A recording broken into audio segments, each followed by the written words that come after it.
আসসালামু আলাইকুম বন্ধুরা, আশা করি আপনারা সকলেই ভালো আছেন আর আপনারা শুনছেন ইসলামিক গল্পের আসর। আজকে আমরা হজরত ইব্রাহিম আলাইহিসসালাম ও এক ভিক্ষুকের মাঝে ঘটে যাওয়া একটি ঘটনা শুনব।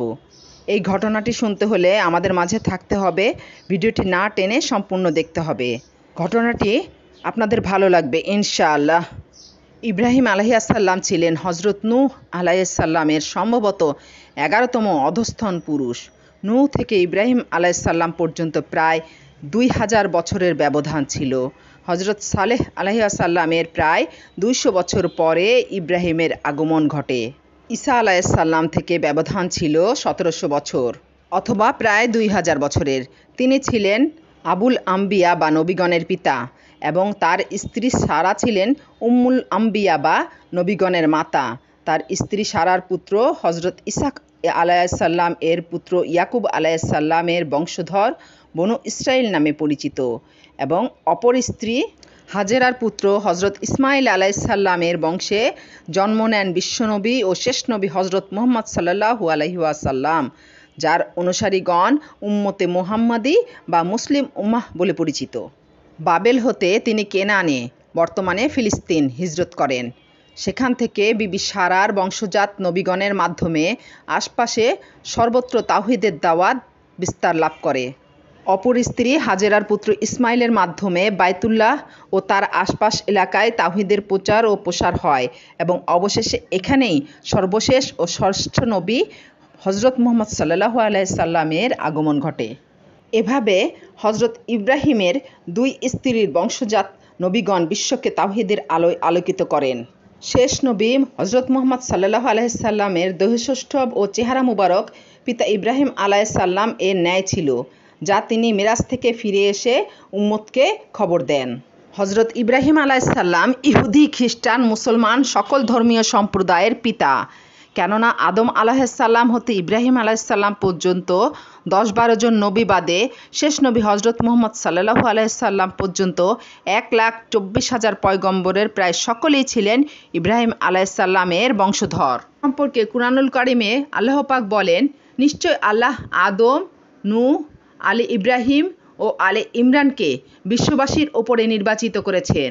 সূরা আল ইমরান 33 নম্বর আয়াত। এই নির্বাচন ছিল বিশ্ব সমাজে আল্লাহর তাওহীদের প্রচার ও প্রতিষ্ঠার জন্য এবং আল্লাহর দ্বীনকে বিজয়ী করার জন্য। ইব্রাহিম আলাইহিসসালাম ছিলেন নবীগণের পিতা এবং পুত্র হজরত মুহাম্মদ ছিলেন নবীগণের নেতা। এই বিষয়টি সর্বদা মুমিনের মানসপটে জাগরুক রাখার জন্য দৈনিক সালাতের শেষ বৈঠকে পঠিত দরুদের মধ্যে ইব্রাহিম ও মুহাম্মদের ওপরে এবং উভয়ের পরিবারবর্গের ওপরে আল্লাহর অনুগ্রহ বর্ষণের জন্য দোয়া করার বিধান রাখা হয়েছে। ইব্রাহিমের বংশে বরকত হল নবুয়ত ও ঐশী কিতাবের বরকত এবং মুহাম্মদের ও তার বংশে বরকত হল বিজ্ঞানময় কুরআন ও হাদিস এবং তার ভিত্তিতে প্রতিষ্ঠিত সমাজ ব্যবস্থার বরকত। ইব্রাহিম আলাইহিসসালাম ও তার বংশধর সম্পর্কে আল্লাহ বলেন, আমি তাকে দান করলাম ইসহাক ও ইয়াকুবকে এবং তার বংশধরগণের মধ্যে প্রদান করলাম নবুয়ত ও কিতাব। তাকে আমি দুনিয়াতে পুরস্কৃত করলাম, নিশ্চয়ই পরকালে সে সৎ লোকদের অন্তর্ভুক্ত হবে। সূরা আনকাবুত 27 নম্বর আয়াত। অতঃপর শেষ নবী হজরত মুহাম্মদ সাল্লাল্লাহু আলাইহি ওয়াসাল্লাম সম্পর্কে আল্লাহ বলেন, যারা আল্লাহ ও শেষ দিবসের আশা রাখে এবং আল্লাহকে অধিক হারে স্মরণ করে তাদের জন্য আল্লাহ রাসূলের মুহাম্মাদের মধ্যে উত্তম নমুনা রয়েছে। সূরা আহজাব 25 নম্বর আয়াত। অতঃপর তার পরিবার সম্পর্কে বলা হয়েছে, হে নবী পরিবারের সদস্যগণ, আল্লাহ কেবল চান তোমাদের থেকে অপবিত্রতা দূর করতে এবং তোমাদেরকে পূর্ণরূপে পুত পবিত্র রাখতে। সূরা আহজাব আয়াত নম্বর 33। শেষ জমানায় ইমাম মাহাদি আসবেন। হজরত ফাতেমা রাদিয়াল্লাহু আনহা এর বংশধরগণের মধ্য হতে এ বিষয়ে বহু সহিহ হাদিস বর্ণিত হয়েছে। এইভাবে ইব্রাহিম ও মুহাম্মদের নাম পৃথিবীর শেষ দিন পর্যন্ত দিকে দিকে শ্রদ্ধার সঙ্গে উচ্চারিত হতে থাকবে। ফালিমুল্লাহিল হামদ। এতক্ষণ আমরা হজরত ইব্রাহিম আলাইহিসসালাম সম্পর্কে জানলাম। এখন আসুন হজরত ইব্রাহিম আলাইহিসসালাম ও এক ভিক্ষুকের ঘটে যাওয়া ঘটনাটি শুনি। একবার হজরত ইব্রাহিম আলাইহিসসালামের নিকট এক ভিক্ষুক আসলো। তো তিনি ভিক্ষুককে খাবার দিলেন এবং বললেন যে বিসমিল্লাহ বলে শুরু করো। ভিক্ষুকটি বলল, বিসমিল্লাহ বলবো কেন? আমি তো আল্লাহকে বিশ্বাস করি না। ইব্রাহিম আলাইসাল্লাম এই কথা শুনে ভিক্ষুকের কাছ থেকে থালা কেড়ে নিলেন এবং বললেন, যাও, তুমি আল্লাহকে বিশ্বাস করো না, তোমাকে খেতে দিব না।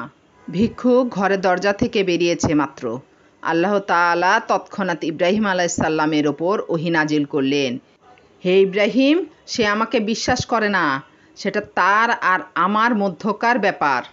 কেন তুমি রুটি ফিরিয়ে নিলে? যাও, তাকে ডেকে এনে আবার খেতে দাও। সুবহান আল্লাহ, আল্লাহ কত দয়াশীল। আল্লাহ মানুষকে নিজস্ব ইচ্ছা দিয়েছেন, ফলে মানুষ আল্লাহকে মানতেও পারে, নাও মানতে পারে। মানলে জান্নাত আর না মানলে জাহান্নাম। কিন্তু কাউকে জোর করে আল্লাহকে মানানোর অধিকার আল্লাহ মানুষকে দেননি। তবে আল্লাহ পৃথিবীতে যে নিদর্শন রেখেছেন তাতে কেউ নাস্তিক থাকতে পারে না। সামান্য বুদ্ধি থাকলেও যে কেউই বুঝতে পারবে পৃথিবীর এত কিছু এমনি এমনি সৃষ্টি হয়নি, কেউ না কেউ সৃষ্টি করেছেন এবং সুশৃঙ্খলভাবে পরিচালনা করছেন। অবশ্যই একজন স্রষ্টা আছেন। মহান আল্লাহ তাআলা আমাদেরকে সঠিক বুঝার তৌফিক দান করুন, আমিন। তো বন্ধুরা, ঘটনাটি কেমন লাগলো তা কমেন্ট করে অবশ্যই জানাবেন। ভালো থাকবেন, সুস্থ থাকবেন। আল্লাহ হাফেজ। আসসালামু আলাইকুম।